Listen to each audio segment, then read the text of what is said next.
From Koreatown, Los Angeles, thank you for tuning into Ktown Social Club. This is where the world gathers to talk about the issues that affect us all. The only show you'll find that offers perspectives from the far left to the far right. Okay. Remember to like this video, leave a comment, subscribe to our channel, and hit that notification bell. Follow us on Instagram at Ktown Social Club. I am Michael Wan, joined by co-host Michael Kim, Ed Choi, and Douglas Kim. Today we are joined by our special guest, Nathan Hochman, who is running for LA County District Attorney. Thanks for being part of our program. Here we are together again at Ktown Social Club. How are you doing, sir? Very well. Yeah, Thank you for inviting me. Yeah. Oh, yeah. Thank you. What an Appreciate intro. Thank you. Great intro, Michael. Yeah, so you are squaring off against the infamous George Gascon, LA County District. Why is he so infamous? I think he's a national figure. Everybody knows George Wait, Gascon. how long has he been the DA for? How long has he been? Since December 2020, about 3.5 years. December 2020. Is it a 4-year term usually? Yeah, it's a 4-year term. Okay. Yeah, and if we check out the media, it seems like a lot of the crime wave have come probably because of Gascon. And we had Gascon here last year, and he said the media has blown out of proportion. And They're blaming him. He said that people shouldn't blame him. They should blame like Prop 47 and other court judges. And why are you running anyway? So, can you tell us why you decided to run? Is there a question? yeah. So That was a packed statement. here's why I'm running. I'm a lifelong Angelino. I was born here. I grew up here. I'm married now 31 years, and I raised my 3 kids now in their 20s here in Los Angeles. And I won't have a guy who was a failed district attorney in San Francisco, destroyed that city, come down to our city of Los Angeles, drive our public safety into the abyss, and then force people like myself and others to actually leave LA. I refuse to leave. I'm going to fight for what I love. And I have a fairly unique skill set that allows me to be an effective district attorney on day one. Starting with the fact that I have 34 years of criminal justice experience, 10 years as a prosecutor doing over 100 cases, from violent gang members and narcotics traffickers to international money launderers. I went after corrupt public officials and corrupt sheriffs even. Then I've been on the defense side for 24 years. I've defended over hundreds of people against the government. So I will bring a pretty unique perspective to the role of district attorney, understanding it both from the prosecution and the defense side. George Gascon has never personally prosecuted one criminal case as a prosecutor. He's never defended a single criminal case. So he's not going to run on his experience because his experience is a big zero compared to my 34 years. He's not going to run on his record because his record for public safety is a record of failure. Violent crimes are up every single year that he's been in office compared to the year he entered. Property crimes, which is people stealing your stuff in your house, in your car, stealing from stores, that's up double digits. Shoplifting, 81%. We have, homelessness is at epidemic levels, and the crime in homeless communities is resulting in literally people dying every single day. Fentanyl poisonings are up over, they're the greatest killer of 18 to 35-year-olds out there. And hate crimes, which certainly affect the Korean American community, are up over 100% since George Gascon has come into office. So he's basically an inexperienced person that has implemented pro-criminal, anti-victim policies that have created enormous amount of suffering in our community, enormous rises of crime. That has to stop on November 5th, the election day, and if I have any say about it, it will. I have a question. So you mentioned George Gascon's tenure in San Francisco. Can you give it a little bit more color on that? Because I don't know what he was up to there. And he was a district attorney there as well. But I yes. do know that the crime is rampant in the Bay Area right now. Oh, yeah. Now, George Gascon, again, he was a police officer. Yes. He started at LAPD. LAPD. He rose to the ranks here. He was a chief, right? Yeah, never became the chief. No, he was an not the assistant chief. No, he wasn't the chief. Okay. Yeah, He was wanted to chief. be the chief. Yeah. He never became the chief. He went to Mesa, Arizona, became the chief of police there. That's where he changed. I heard. I heard that when he was working at What year was that? LAPD. That was that was in the 2000s. I mean, it was well over 15 years ago. Because then Gavin Newsom was the mayor of San Francisco. and called him out and said, "You want to be the police chief of San Francisco?" And he said yes, and he went up there. And then they said, "Do you want to be the district attorney?" Which was strange, because the guy had never actually personally prosecuted a case in his whole life, yet Gavin Newsom made him the district attorney of San Francisco. And for the next 8 years... Was he a lawyer? He was a lawyer because he had gone to law school, but he never practiced as a lawyer. Wow. I mean, that would be like asking someone to be the head of surgeons who had never actually done surgery. Right. I mean, they have a medical license, but they never actually performed surgery, but now they're the head of surgeons. I see. So sure enough, he did that for 8 years, and he drove San Francisco into the gutter. So you think Newsom concocted this whole thing together with Gascon make it into ruins over there in Northern California? I think that Newsom was misguided when he brought in George Gascon. Maybe he thought that he was going to bring law and order to San Francisco. Instead, he brought chaos to San Francisco. He was from 2012 to 2020 in San Francisco then? 2011 to basically 2019. Well, I guess probably people thought that he did a good job because we imported him. Or what was the reason he moved to LA? So you'll love this. He was not going to win a re-election as district attorney in San Francisco because he drove again that city into the gutter. So what happened is, we have to remember the summer of 2020 was highly unusual. Sure. You had the George Floyd killing. Yes. You had the defund the police movement. You had riots and protests in the streets. And George Gascon comes in making 3 promises. He says, "I'm going to let out violent and serious criminals before they serve their full sentences." Check, he's done that. "I'm not going to prosecute violent and serious offenders to the full extent of the law." Check on that, What was his rationale for that? His rationale is that is the way he's going to attack the racism in the system. Okay. He actually traces the racism in the system back to the 1850s, when he says the police were originally set up to retrieve fugitive slaves, and then takes that narrative of systemic racism all through the 20th century. California was a free state, though. I understand. This is his narrative. It's not mine. And he takes it through the 20th century to the 21st century up till today, and effectively saying that the criminals are victims.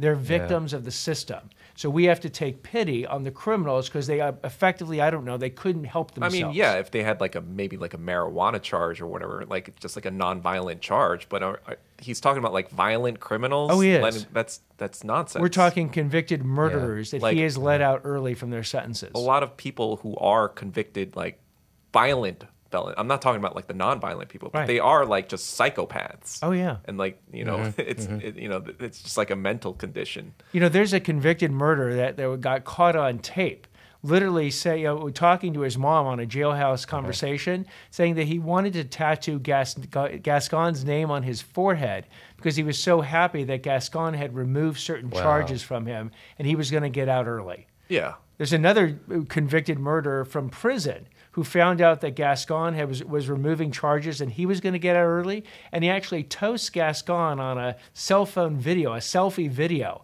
They got published all over the internet saying, "Here's to George Gascon and his great policies." So then, how does he, years into it and seeing how these policies failed, what is his explanation now? He's running again, right? So yeah, George Gascon has very little explanation. The best he can say when he's confronted with facts like 2/3 of Los Angelenos feel less safe today than when he came into office, he says that LA County is no worse than, and fills up some major city in the United States: Miami, Chicago, Detroit, St. Louis.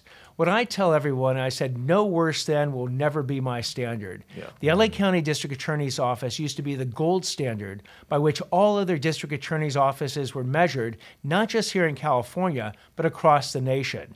I've actually had a chance to speak to 300 of the 750 deputy district attorneys. Now, these are the folks, by the way, that voted 98% to support the recall of their boss, George Gascon. Wow.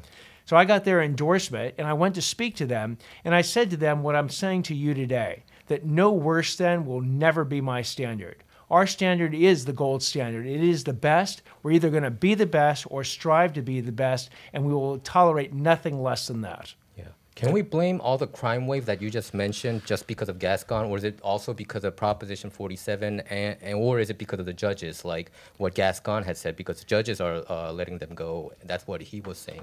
What's your response to that? So here's the funny part. Gascon was the co-author of Proposition 47 back when he was the district attorney in San Francisco.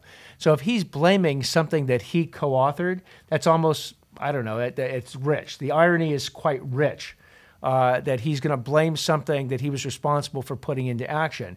And it has caused, Proposition 47 has caused problems because it reduced from felonies to misdemeanors drug possession like methamphetamine, heroin, fentanyl. It turned the standard on theft from a felony being over $400 to now a felony being over $950. Again, these are the ideas that he brought forward. And again, even though it's turned from felony to misdemeanor, it would still be potentially possible to prosecute misdemeanors other than George Gascon's current policies. That say, for instance, if you're under 18, he will not prosecute you for misdemeanor theft. Translation, if you steal just under $950 and you're under 18, the DA's office will not go against you. So what's happened? He told us about a story about a couple, right? What was it? Yeah, there was a couple that were running a Smash and grab like racket, Right. and that a lot of the people that were doing the smash and grabs were actually reporting to them because they were able to actually fence the goods. Oh yeah, and again, like it was under 950. Under As long as it's 950, under as long as it's 950, you 950. can get away with it. and that's per store, right? Not per day, right? Per That store. is, oh, that's per store, day. effectively per day. But day. you could go every single day. It doesn't add up. So if you do $900 each day, it doesn't become $1,800. It stays at $900 each day. yeah. Actually, each store each day. Each store, yeah. So technically, you could hit 3 stores, do them each under $900, And within a year, they never have become a stolen over $1 felony. million worth of stuff. And so Gascon's policy, you asked me if Gascon's responsible for that. Certainly he's not responsible for every part of crime in Los Angeles County or the causations. There's a lot of root causes that we have to deal with that are responsible for crime. But when you put in policies that tell criminals, here's the line and we just moved it in your favor, the criminals are not stupid. They're going to go ahead and commit the criminal activity until they find where the line is and the consequences are. What we need to do is not go back to the 1960s or the 1970s, but go back to 2014, which was considered That our was the lowest, safest year in the last 50 years.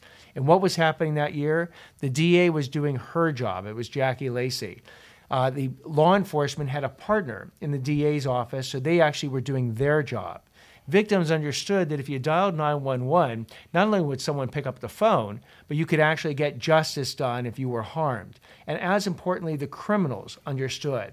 If there was the line was based on the law.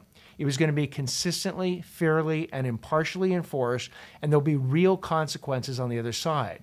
So the criminals were actually deterred from committing criminal activity, thus saving a whole lot of victims who never got victimized in the process. That 10 years ago, that was when LA County DA's office was considered the gold standard. Is that what you're talking about? Oh, yeah. I mean, they used to bring the cutting-edge cases. They were the people who trained other DAs and DA's offices on how to do the job so well. They were referred to, again, in conferences across the nation. You know, this is the way LA's doing it, so we got to do it that way. Now, LA County District Attorney's Office is the butt of late-night comedians' jokes. But you do acknowledge that there is a systemic racism problem in this system, especially with the criminal justice system, right? Well, to the extent that George Gascon did anything productive in the last 3.5 years, he highlighted a number of the problems that needed highlighting. We do have aspects of systemic racism in the system. What I disagree with are his solutions. Right. Because he adopted these extreme sort of pro-criminal policies. I reject them. He calls them decarceration. But I also reject, on the other side of the pendulum, the mass incarceration blanket policies. So how do you propose that we keep LA back to that gold standard of safety? Because I even just had a friend of mine, he's in the public eye, he was on TV and stuff, and he's had 4 home invasions since November. Wow. 4. So he's like lucky to be alive. What area does he live? West Hollywood. Okay. West Oh, Hollywood. wow. That's a pretty good. He lives good in West area. Hollywood. He had 4 4 home invasions in invasions West since Hollywood? November. So how do we make sure that people are safe without upholding the systemic racism that's built into our system? So what I have advocated is a rejection of both extremes, decarceration and mass incarceration. We need to go back to where we used to be for decades, which was the middle, and I call it the hard middle, because it requires you to look at each case individually.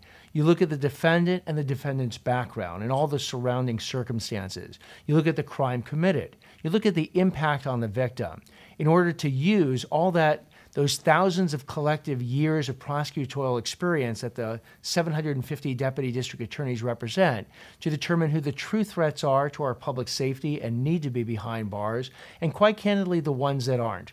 Your first-time nonviolent offender has to pay a debt to society if they violated society's laws, Sure. but that debt can be paid with community service. Right. Restitution, if they stole something, pay the money back. Or if they have a serious mental illness or a drug addiction, diversion programs to deal with those root causes. Okay. So that's the defense attorney in me talking as much as the prosecutor talks. And it's that balance that we need to achieve that George Gascon has completely warped by basically having the prosecutor on the side of the defendant. Okay. You said 10 years ago, LA County was very safe. What happened in the past 10 years? I mean, did George Gascon do some kind of social experiment and come into ruin? So, and what happened the past 10 years? Did the public opinion How did change? he beat Jackie Lacey? So, and I'll answer both questions. So basically what happened between 2014 Yes. and 2024? Two big things. You had Proposition 47, which was that What year was that? Proposition 2014. Okay. Called, by the way, the Safe Neighborhoods and Schools Act, and it turned out to be anything but. Yeah. Then you had Proposition 57 in 2016. What that did is it lowered the sentences for nonviolent offenders, non-serious offenders, but they didn't tell you the fine print. So, for instance, if you engage in human trafficking, by law, it's considered a nonviolent, non-serious offense. It's just the way it's defined. But they didn't tell people that. If you rape an unconscious woman, it's considered a nonviolent, non-serious offense. That's under the law. crazy. So these people are getting out of jail early. And again, they didn't tell people. They didn't say, read the fine print of what actually included here. Then you had another bill called AB 109, and it basically sent a lot of the state prisoners who were in state jails that were overcrowded into the local jails, thereby crowding those jails, pushing out the less violent people. But it's still people who committed crimes who would otherwise be in jail, but now there's no space for them. So you had this happening in the 10 years. Then Gascon comes in and says there are certain crimes and certain criminals I'm not going to prosecute, no matter what the facts are, no matter what the law is. And all of a sudden, you bring this combination of situations together where the law has changed. Gascon is now siding on behalf of criminals, and you got what we're facing in 2024. The prison overcrowded, is that also a real issue? I mean, I wonder, So it's because 10 years ago it seems like it wasn't, but all of a sudden I read all these reports that it's overcrowded, so that's why they have to release these inmates. So it's fascinating what's happened. So yes, in 2011, 12, 13, 14, and throughout the 2010s, prison overcrowding was a real issue. In fact, the courts had to step in. And eventually Jerry Brown, the governor, and the legislature stepped in with a bill. But what's happened since, particularly with COVID, and particularly with Gascon not prosecuting people, is that all of a sudden our jails in LA, which can hold up to 18,000 inmates on any given night, and can comfortably hold over 14,000, are now holding less than 13,000. So ironically, you actually have space in the jails, but my goal is not to fill the jails to the breaking point. That's in many ways the failure of a criminal justice system. An effective criminal justice system does what I said before. You put the line in the sand, you say there's real consequences on the other side, we're not bluffing, we're not moving the line, so you deter people from committing the crimes in the first place. That's the true effectiveness of a criminal justice system. Got it.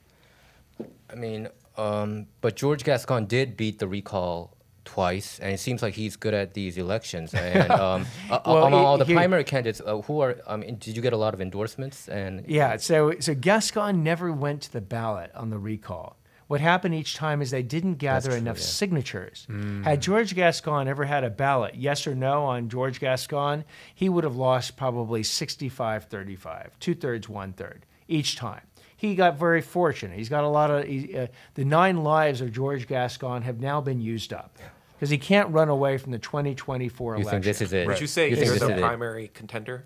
Well, here's what happened. Yeah. On March 5th, there were 12 people running. Yeah. I was one of the 12. So was George Gascon. Now there's only 2 people running, just myself and George Gascon. Yep. And on November 5th, people will have a very stark choice. They can vote for George Gascon and his failed record of keeping people safe, his lack of experience, or they can vote for myself, Nathan Hochman, with a blueprint for justice that is exactly what I've described today, a balanced, reasonable approach to hold people accountable, and 34 years of criminal justice experience as a prosecutor and a defense attorney. That will be the choice people will have on November 5th. I think Gascon, he has a tremendous war chest, he has big money coming from George Soros, as I understand. But in your case, I think you have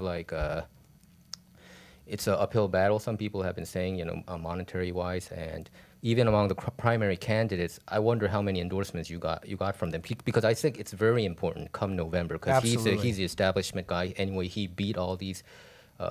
He's the incumbent still. Right? He's the incumbent, but here's the great news as far as my campaign is concerned. Start with fundraising.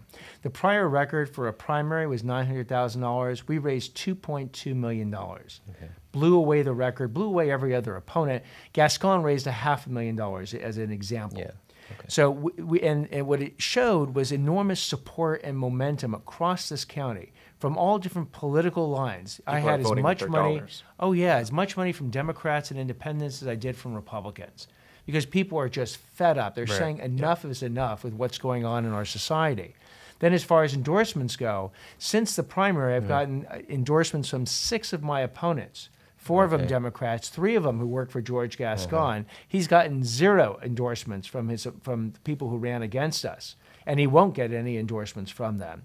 I've got endorsements from Rick Caruso.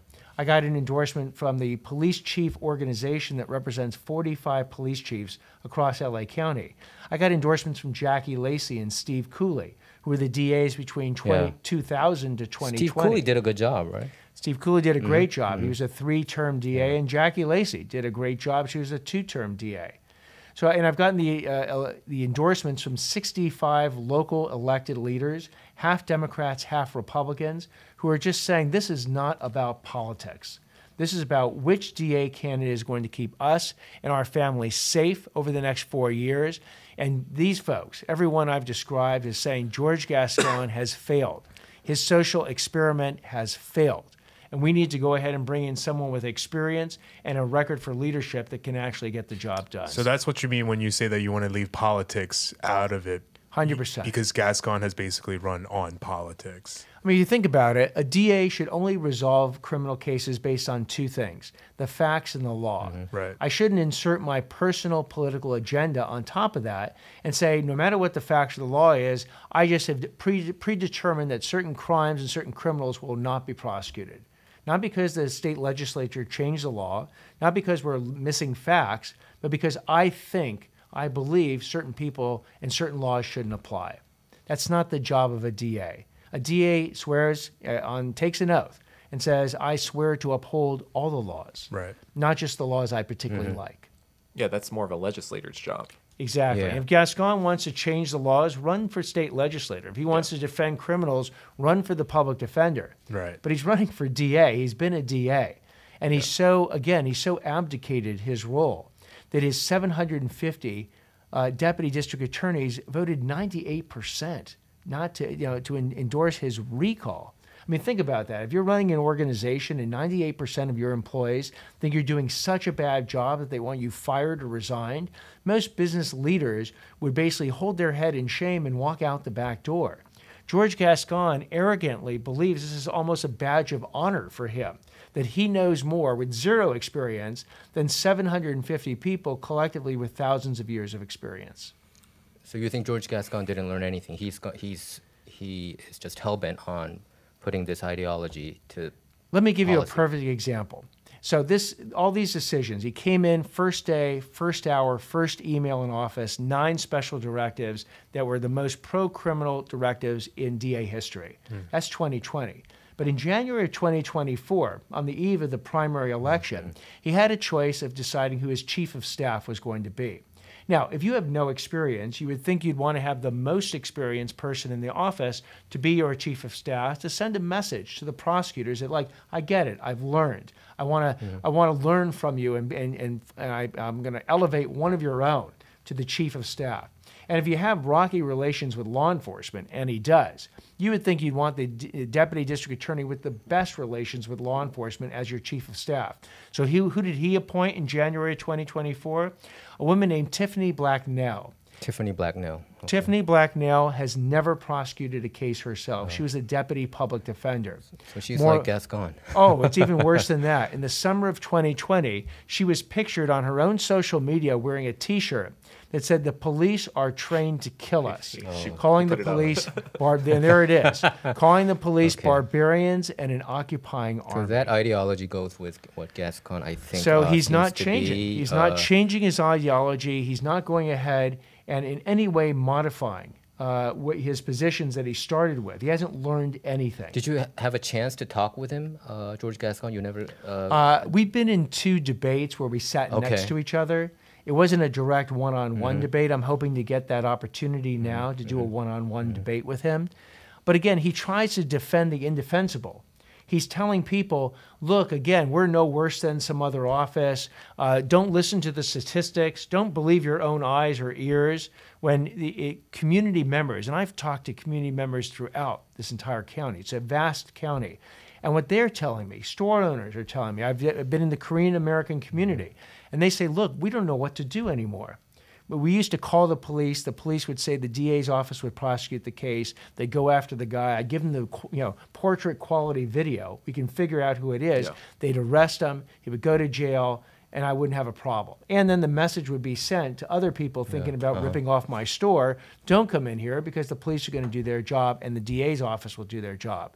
Now, the police tell me, look, the DA won't prosecute, so what's the point of us even writing up a report? That's actually happened to me when I was, like 2 years ago. I had, like, somebody tried to, like, steal my scooter. It was locked up, but, like, so he just, like, kind of messed it up a little bit. And the police had the guy, or the mall security had the guy on video, and they had all this evidence, and they were like, yeah, the police came and they were like, yeah, it's not worth our time to do anything about it. But to you, that's a big deal. Yeah. To any store owner, it's a huge deal. I had to wait there because they had to rip off the lock eventually, and I had to get a new one. I mean, it's expensive. It's not like insurance is going to cover that. Yeah. And in fact, for many store owners, they don't even submit an insurance claim anymore because the insurance companies have told them, if you submit the claim, we're going to cancel your insurance. I mean, we had recently in downtown LA, some 37-year-old actor, a guy named Johnny Wachter, was returning back to his car at 3 a.m. because he was doing a shift as a bartender, and 3 guys were jacking his catalytic converter. Why? Because that piece of metal, they can get about $40 for. And Gascon won't prosecute people, especially under 18, who are stealing under $950. So you just won't prosecute them. So they're all incentivized to go ahead and do it for that $40 they can get for them. On that tragic night, what happened is when he confronted them, one of the guys pulled a gun and shot him dead. He didn't even say, like, I'm going to whatever. He's like, hey, what are you guys doing? And then he got shot. And then just got shot. Yeah. One shot, and they caught him in the wrong position, wrong time, wrong place, and they killed him. Yeah. And what's interesting is that I've actually spoken with over 200 of Johnny's friends. They did a march from the place he was killed all the way to City Hall and the DA's office to say justice for Johnny. We got to stop what's going on. Gascon, you have failed. You have failed to deter these criminals because you have these policies in place that have emboldened these guys to make them think it's okay to steal catalytic converters. It's okay to go into shop owners' stores and steal them. It's okay to engage in racist behavior, in sort of hate criminal behavior, because you won't enforce the laws. And again, criminals are paying attention. I agree. Yeah, I mean, it all sounded nice in the beginning. I think he was like playing towards a lot of progressive people, the social justice movement. Like, hey, I'm going to go after all these dirty cops. We're going to try to break down systemic racism. But I think we've all seen in the last 4 years that our city has gone to shit. Like I've even had to close my business because the crime was so bad, you know, in the like West Hollywood area, like around Fairfax, Melrose. You know, that place became like the Wild Wild West. You know, people were literally robbing stores in broad daylight and then getting out literally that day and then going back out to rob other people. So yeah, I think. But like my question to you is how I know you mentioned it a little earlier, but like how do you feel about some of the corrupt policing that is in LA? Because like between all of the police gangs and stuff that have been recently coming out, like what do we do to help with that part of the systemic problem? So if I'm the DA, I will again not only be the first DA in history that's been a defense attorney as well as a prosecutor, I'll be the first DA in history that actually personally prosecuted deputy sheriffs for committing crimes, as well as actually setting up an LA Sheriff's Foundation to help support them. So what happened the first go around is I was a federal prosecutor, and I was part of a team that went after deputy sheriffs that were stealing drugs, guns, and money from drug dealers. We convicted all 16 of them, sent them to jail for years. I have no tolerance for any law enforcement officer that crosses the line and engages in criminal activity. You know, it's interesting when I talk to law enforcement officers, and I've talked to hundreds of them, because of my role in the LA Sheriff's Foundation, what they tell me is very true. They say no one hates a bad cop more than a good cop. Because the bad cops, which are the outlier cops, ruin the reputation for everybody else. And remember who the everybody else are, the tens of thousands of law enforcement officers. When the bullets are flying in the building, they're running into the building to keep us safe. Those officers deserve our admiration, they deserve our respect, and as DA, our partnership. So if you bring in a DA like myself, who understands that and will absolutely enforce the line that if a law enforcement officer commits a crime, he or she will be punished for it, as well as bringing in the partnership aspect that I will also bring in, that I will be a partner to law enforcement to go after criminals. That's the kind of balance that I hope to achieve. What year was it when you went after the bad? It was in the mid-1990s. Mid-1990s. In fact, Denzel Washington with the movie Training Day based part of that movie on our prosecution. Oh, it was that? Wow. Oh, okay. All right. Is it true there's a LASD gang called the Executioners? Have you heard about that?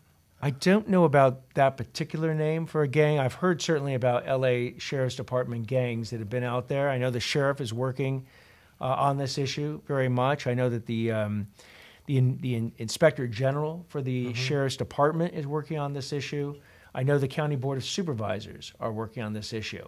And quite candidly, as DA, I will also be working on this issue. Because if any deputy sheriff has crossed the line into illegal conduct, they will not only have to deal with that issue internally, but they'll have to deal with the DA's office. Who was a county sheriff when this thing happened, this illegal activity? So back then, the county sheriff in the 1990s would have been Sherman Block. Okay, got it. Out of curiosity, have you ever heard of any Korean gangs in your tenure? Well, I've certainly heard about Asian gangs. Yeah. And different types of Asian gangs. Korean specific, I don't know. Nothing that's just Korean. I see. Have I seen Korean Americans be part of other gangs? Yes. Like what gangs would they be a part of? Just you know, what's funny is that when I was prosecuting, this was back in the 1990s, so I don't remember the gangs. But I'll tell you, you know, the message would be the same whether it's a Korean American gang, a black gang, a Latino gang, or any other ethnicity. If you want to go ahead and terrorize communities, and do it in an organized fashion as gangs do, whether it's, again, violent crimes, property crimes, racketeering crimes, extortion crimes, take your pick. Yeah. The DA's office will set the line very clearly. If you cross the line, there will be real consequences on the other side. So right now, for instance, Gascon refuses to impose the gang enhancement. What is the gang enhancement? It says if you do a violent crime and you're part of a gang, you can get extra time in jail, thereby going after the gangs. What would his rationale be for reducing that? He just thinks it's excessive. It just If you ask him it seems his- like he's just like opening the gates of Arkham Asylum. Just, Again, he just thinks that's a it's- good analysis. I mean, that's what think, I say all the time. sometimes I don't understand his policies. I try to understand George Gascon. We had him here. Right. He's a gentleman. He's a likable guy, and I try to understand his policies, and it's very difficult for me to decipher. Because like you his mentioned, ways. he was in San Francisco before, so I'm just kind of like, is he some sort of like plant that's just going from city to That's the city? impression I get. Well, it's mean, again, he's been financed by George Soros, and we know in 2020 and 2019. What would you say percentage-wise is like his funding comes from Soros? Well, George The PAC money? Gascon, George Gascon has been a relatively poor fundraiser for his own campaign. yeah. He has counted on outside money. So, for instance, over $7 million came from outside money in 2020, swamping Jackie Lacey. She wasn't able to respond in any way, shape, or form to the amount of money, particularly the amount of money that came in at the very end. Sure. On the other hand, we've seen the Soros Playbook, and we're ready to respond. So I've spoken to all the different players and stakeholders in the system. Can you kind of explain what the Soros Playbook is? Sure. I guess, yeah. So you have to understand how campaign finance works a bit. You have a campaign, and my campaign can raise up to $2.5 million. The maximum contribution is $1,500 per person. That's it. I can't spend more than $2.5 million. So call that the campaign side. But then there's the outside money side. That can be called a PAC, a super PAC, an independent expenditure. And people can raise an unlimited amount and spend an That was from unlimited Citizens United, amount, right? as long as they don't coordinate or control With the by candidate the campaign. himself, right? I'm sorry? With the campaign. Yeah, they can't. right? There can't be an intersection. So, in other words, if people do this on behalf of my campaign, I can't coordinate with them and say, "Okay, I'll do advertising here, you do advertising there." Okay. For instance, if I have a PAC raise 10 million and to help your cause, They're kind of but like a I super can't fan. I Right. can't. But I Super can't. fan. Not affiliated Super with PAC, the club, super Yeah, fan. but like they're a Right. super fan club. But you can't Sorry. have a direct contact with the campaign Correct. itself. Got it. So the first time, if you wanted to run a commercial to benefit my campaign, the first time I'm going to see that commercial is when everyone else sees it on Got TV. it. Yeah, I you understand. can't send me like a draft of it ahead So of time. then, how does Soros kind of like? So what Soros Soros does a lot of does is that, he right. finances that outside I money. see. He puts millions of dollars in, as well as other progressive left donors. Yeah. And they finance the outside money, and they bring an avalanche of advertising at the very end to try and convince voters of their message. And then if that's not responded to, and Jackie Lacey in 2020 didn't have that type of money to respond, then all you had is one message coming out from Soros on behalf of Gascon. That's not going to happen in 2024.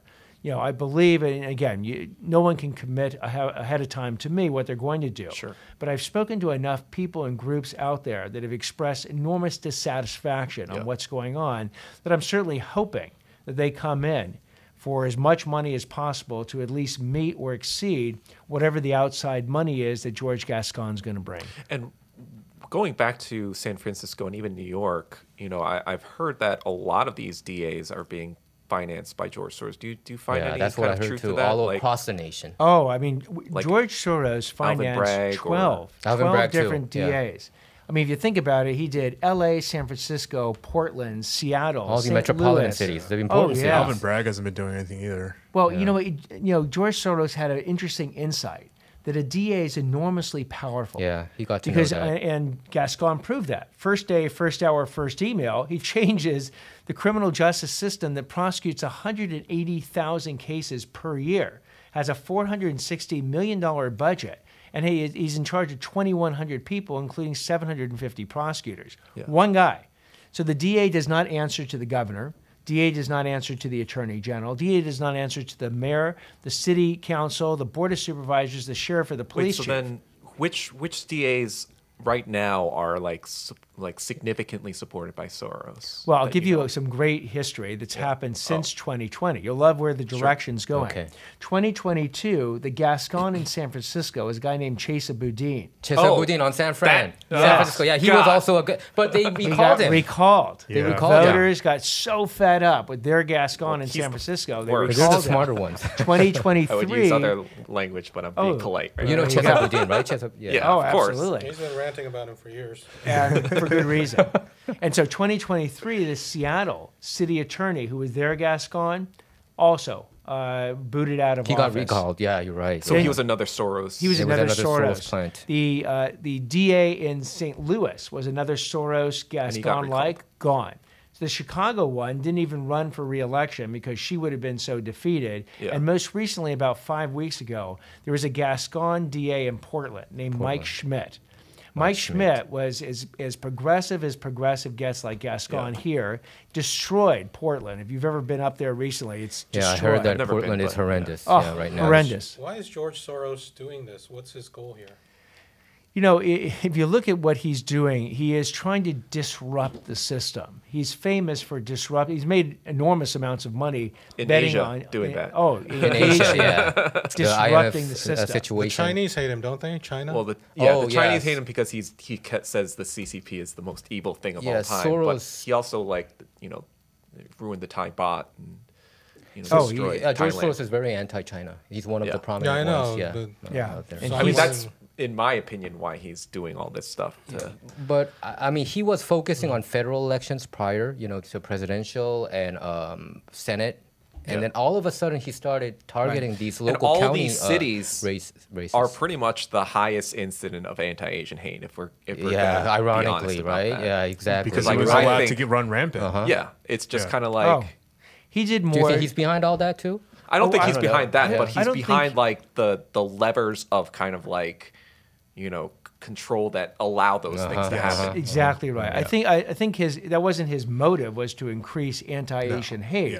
but certainly a collateral consequence Yes. of changing the prosecutors to make to then in fact change the enforcement has led to a surge of anti-Asian hate because the hate criminals understand they're not being prosecuted as Exactly. well. Right. Yeah.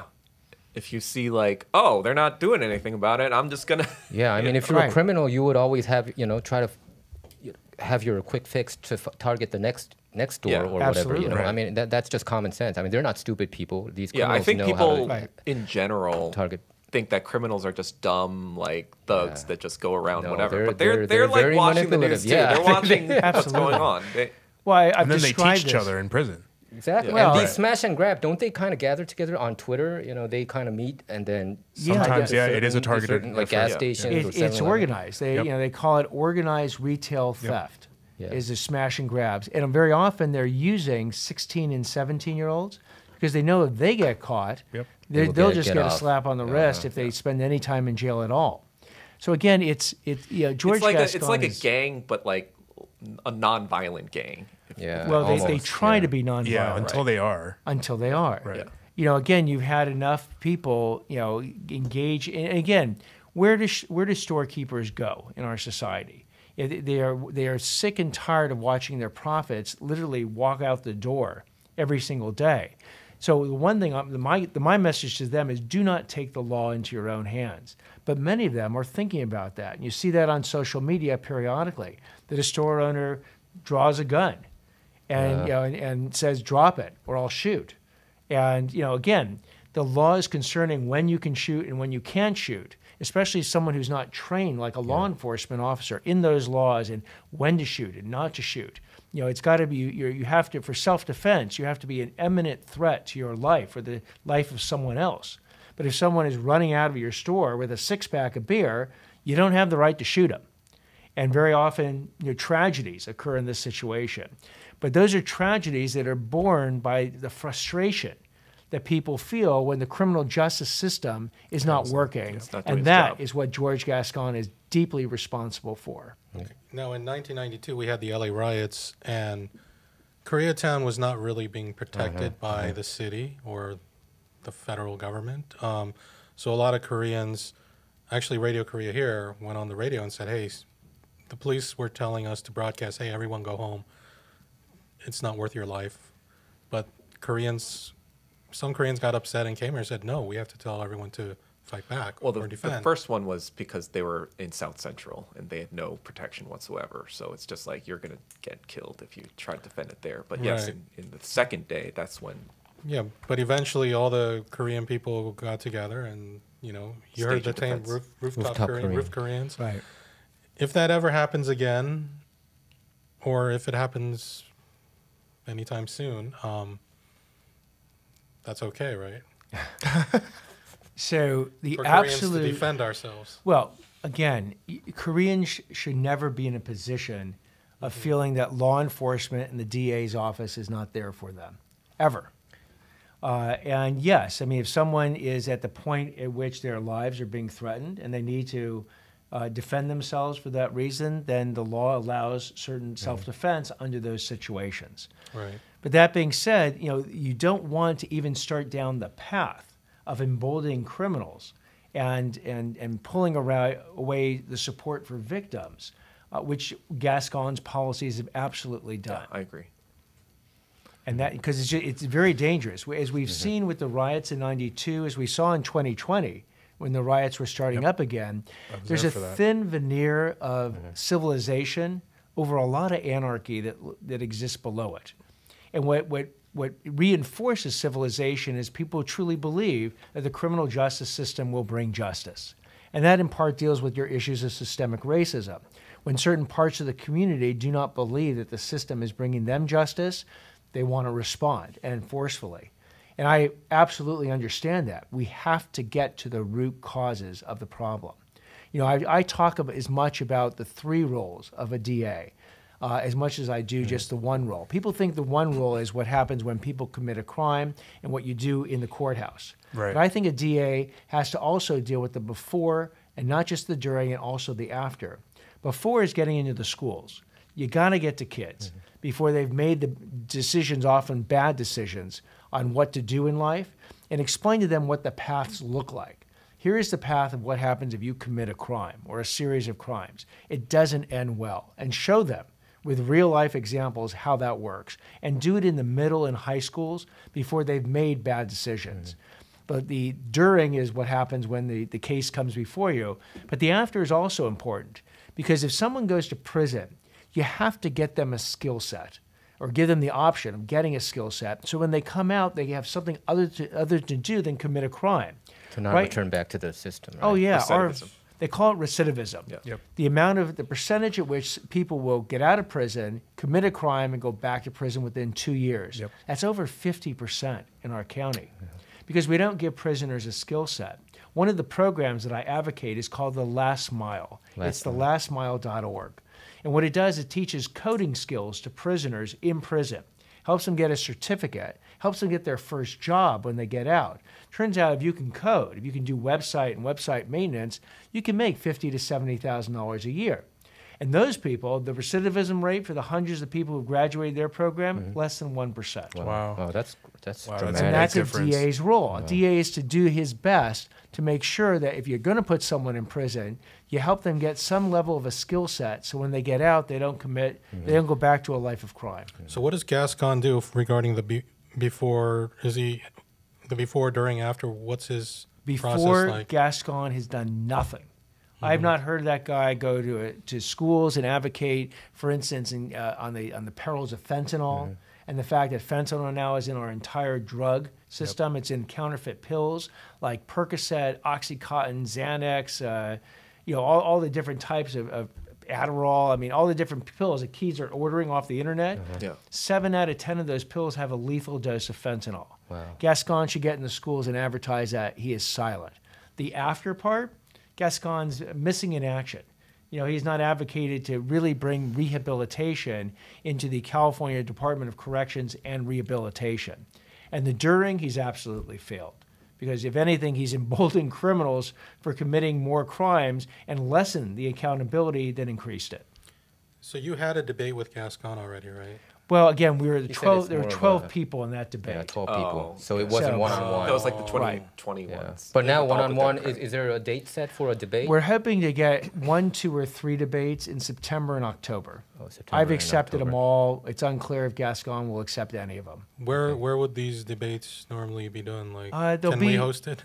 Well, certainly you That'd be can great. ask to host it, or join other entities. I know, for Right, instance, the LA okay. Times wants to host, NBC wants to host, Fox 11 wants to host, LA Magazine wants to host. So they're going to get together and sort of propose some sort of joint hosting. Sure. And if you folks want to join one of them, please do. So you're down to debate Gascon, but Gascon, has he responded or? It's not clear if he's accepted. I've accepted every debate that any one of these major stations has offered. Do you think there's a possibility that he might not accept any debates and He just should be willing to. You know, you think as a DA he'd want to tell the world what a Sure, great after seeing success story is. Biden's The problem disaster. is he's been a disaster. Yeah. So I don't know how. And Gascon's not a good debater to begin with. not a good debater, He's no. never been a He's not a good lawyer in debater. I court saw some. having Right. to argue his position, as I have for 34 years. And he's defending the indefensible. What was his voting numbers in 2020? Like how He got 53% and change of the vote and in the 2020. incumbent got 47, I guess. Or- Correct. Yeah. Okay. So just barely. Yeah, so he won by a thin margin. And by the way, had the Soros money not come in, the millions of dollars not come in the last 3 weeks, the race was a dead heat. Yeah. That money threw it into Gascon's direction. That won't happen this time So because that's- we're going to match that money if it comes in. Yeah, that's what people say, that Soros pretty much made George Gascon. Absolutely. And every single time, he's the one who So beat the recall election. Speaking of and to that, like, are you familiar with stuff that's going on in the Bay Area right now? Generally. With you know, I'm sure you heard of the Shengtao thing that's happening. I've heard rumors that it's about some sort of like drug and prostitution ring that was going on. I don't know if you can speak to anything that's going on about you know, again, that. my information just comes from the media. I have see. no Okay. separate Okay. source of information. Yeah. And yeah, they But got do you they know got a if whole she mess up was there. if she was also funded by George Soros as well? I don't. Well, Pamela Price was, Okay. was funded by George Yeah. Soros, Yeah, she's the Oakland horrible. District Attorney. We All do the not like horrible any of ones. these Pamela DAs. Price is horrible. She has not done Seems- anything. The Asian American community do not like any of these DAs. No. Well, again, they're Yeah. not doing their job. Yeah. You know, they're paid a lot of money to do their job. They're not doing their job, and if they don't want to do their job, go find something else to do. Right. You know, if you want to be a public defender and represent criminals and support their rights, you can be a public defender. But that's the opposite about being a Do you think there's district any attorney. sort of like angle in terms of like political reasons for being the DA? Like, because I know, you know, Kamala Harris, she had her career there, and exactly, yeah. now she's vice president. So Right. do you think there's that kind of like, Aspirations. oh, if I do this, maybe I can also become, you know, president or vice president or I something mean, like there that? might be. George Gascon happens to be 70 years old, so I don't know. So I if don't that- think he's going to run for any Yeah, other that's seat, true. right? Yeah, I guess I'm just and trying a to complete trying to failure. get into the mind of like Gascon why is 70? someone like this 70, according to... Well, wants to be I'll the give you DA. the reason if you think about it, and this goes back to something you were saying earlier. When Soros was playing in the federal level, it's very expensive to elect a president. That's Yeah. hundreds Yeah. of millions. Exactly. A governor, 50 to 100 million. A senator, 25 to 50 million. Someone in Congress, state legislature, anywhere from, I don't know, 3 to 10 million. But a DA, as Soros showed us, a couple million here, a couple million It's there. cheap. So it's like an cheap. ROI It's for for a Relatively, billionaire the for ROI like is him. off the charts. That's a lot of that power. that was his insight, and a Yeah. DA can change things on day Exactly. one. So he can where see the anybody results. else Right. actually takes. You have to go through a whole process. If you're a congressman, you got to get a bill passed. Yeah. DA doesn't have to get a bill passed. DA can change Change it on everything. the first It's day, almost like you first control their hour. police Exactly, forces. yeah. Well, you control the enforcement. Yeah, Yeah. exactly. And so, in So- turn, the police will respond because Yeah. if you keep telling the police we're not going to bring the case, even if you bring us a very good case, we're going to decline it. Yeah. Right. Eventually, the police are going to stop bringing those cases. Essentially, like Soros is trying to build the power of like being able to like, you know, prosecute things that he wants prosecuted. Something but like then, that. You Like know, Alvin Bragg, right? Stuff that, yeah, exactly. Right. I mean, it's Going after again, Trump. you know, it's you know, whether or not he has no one really exactly knows what Soros' Sure. agenda is, other than to blow things up. Yeah. We know what Man, I think Gascon's he's- agenda is because he'll tell Yeah. it to you. Because he did that in the 90s to profit, right? Like in the Asian financial crisis But in I- 1997. And I think George Soros did an interview back in 2014. It was an LA Times interview, and he said he considered himself like a god. You know, Oh, it well, was I on don't the know LA about that, Times. but- It was on the LA Sure. Times report. So I mean, that's anybody who says that kind of thing. It Wait, kind he of freaks literally me said out. that? Yeah, red flags. Yeah, I'll go to 2014 interview. George, say put Well, George. you're, think the, Soros you're the as one God. that said it. Yeah, he's a little Yeah, too and- politically savvy, I think, to say but something that like one, that. he my he opinion. did say it. So it's kind of surprising. So Proposition 47 is it going to be on the ballot this year? A Yeah. repeal? So they have a fixed Proposition in the title. 47 ballot. There it is. The God See? who carries around some He said dangerous it. You know, he demons. doesn't No, hide I this. didn't find that Yeah. line yet. This is just the Oh, headline. that's just the title. If you go down, I'll have to find it. I fancied myself as some kind of god. Yeah. he once wrote. Well, there you go. But what's going to happen with Proposition 47, here's my prediction. They just qualified for the November ballot the Fix 47 proposition. Fix 47 It's proposition. called the Homeless, Drug Addiction, and Retail Theft Reduction Act. I think it's going to be Proposition 36 that'll be on the ballot. And what it does is something very smart. It doesn't throw out Proposition 47 entirely, to your point about making systemic sure part. we deal with the parts of systemic racism that are problematic. Right. But it goes after repeat offenders. Not the one-time only people, but the people who are doing those theft crimes over and over and over again. If you do it the third time, you can go to state prison. Third time. That was the balance. They decided that they wouldn't put the balance on the first Better one. than infinite times. They would do it on the third one. The same thing with drug crimes. If you go ahead and get caught the third time for a drug crime, you're treatment eligible. A judge can actually order you into treatment. The fourth time, you can go to state prison. They also go after fentanyl dealers big time. And they say, look, if you go ahead and you get convicted of a fentanyl sale, and then you do it again and someone dies, you can now be charged with murder. Yeah, fentanyl is the #1 cause of death between It is. 18 to 35-year-old. Yeah, absolutely. I have a question. So let's say you're successful, you boot Gascon out of office. Do you think it's going to be any difficulty though, like working with like a administration that's probably going to be mostly pro Gascon? So I disagree. Remember I said earlier 98% of the people who work for him voted to support his recall? Yeah. They are just waiting for someone who lets them do their job again I see. and do it in a balanced, proportional, smart And a lot of way. these you're saying are Democrats. Oh, some of the most progressive Democrats I've ever met Yeah. are working for the LA County District Attorney's Office. I mean, it literally is a incredible combination of people from all different races, black, white, Latino, Asian, all different religions, all different ethnicities, all different groups in society that represent the LA County District Attorney's Office. In fact, it should look that way because it should be a mirror of the people in LA County, and it is. Yeah. They just had a boss that has effectively put the handcuffs on them instead of the criminals. What I would do is take the handcuffs off them and say, go do your jobs again and do it smartly. Yeah. Okay. Would it be hard for you to work with the Proposition 46 and stuff like that already in place? 47. 47, yes, sorry. Yeah. You know what? We could deal with it. If the Fix 47 proposition doesn't pass, at least there are misdemeanor crimes that can be enforced. We'll go back to enforcing misdemeanor crimes. But the 950 rule is intact, right? It would be the 950 rule would be intact, and we'll deal with whatever laws are in place. Because Right. again, if I want to change the laws myself, I'll run for the state legislature. But if whatever laws I am given to enforce, that will be my job, and that's what I will do. Okay. Okay, great. Now we have to start wrapping up. Okay. So before we go, what's your final message? I mean, you guys can all go to his website, nathanhochman.com or gasconmustgo.com. Yeah, 2 websites going. Okay. So you can get more information and give your support to Nathan Hochman. So yeah, any final message from you? So the final message is how important it is to vote in this election. This is where not only the Korean American community, but every community in Los Angeles can really make its voice known. That if you're out there thinking like crime has gotten out of control, enough is enough, this is your opportunity to make a change literally on day one when I would take office in December of this year. And I will work with those 750 prosecutors. I will work with the tens of thousands of law enforcement.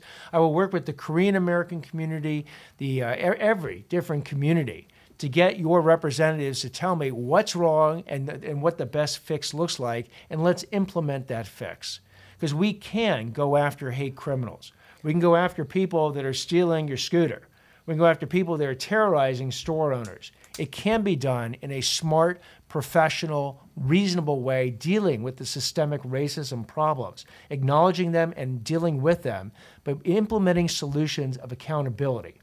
And if I do the before, during, and after approach of the district attorney, and I work with the students, I work with people who are in the system, and then people who go to prison to make sure they don't come back, you will have a Los Angeles that will start to resemble 2014 again. And why this is so important right now is that for the next 4 years, we're about to be on the world stage. Yeah, We're going to have the Olympics. Super Bowl, the NBA All-Star Game, the FIFA World Cup, and then the Olympics. If the world sees what's going on in Los Angeles today, we're going to spend a decade digging out of this hole. But if we can get our safety, our house of safety in order, we can actually have LA sparkle again like it did during the '84 Olympics, and we will reap the benefit for years to come. That's the goal.